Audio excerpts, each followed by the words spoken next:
નમસ્કાર મિત્રો, સ્વાગત છે તમારું આજના એક નવા વિડીયોની અંદર।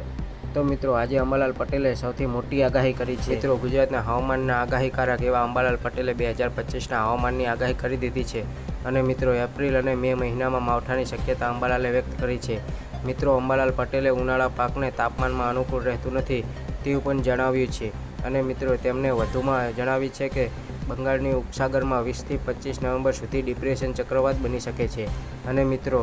જો અરબ સાગરમાં 19થી 22 નવેમ્બર લો પ્રેશર સર્જાઈ શકે છે અને જો મિત્રો લો પ્રેશર સમસ્યા સર્જાય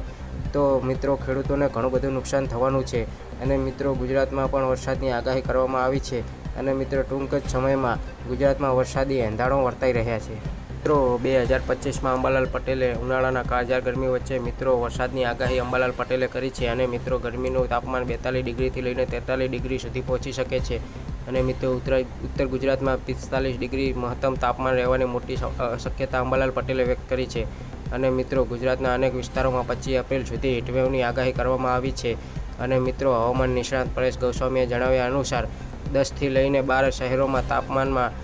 44 ડિગ્રી સુધી પહોંચી શકે છે અને મિત્રો એમાં અમદાવાદ, રાજકોટ, અમરેલી, જૂનાગઢ, સુરેન્દ્રનગર, ગાંધીનગર, નડિયાદ, હિંમતનગર અને ઈડર જેવા શહેરોનો મોટો સમાવેશ થાય છે અને મિત્રો ગુજરાતમાં એપ્રિલ મહિનામાં સામાન્ય રીતે વરસાદ ઓછો હોય છે અને મિત્રો હવામાન વિભાગે ચોમાસું 2025 સામાન્ય કરતાં સારું રહેવાની મોટી આગાહી કરી છે અને મિત્રો પરેશ ગૌસ્વામીના જણાવ્યા મુજબ ચોમાસું સામાન્ય કરતાં સારું રહેવાની શક્યતા છે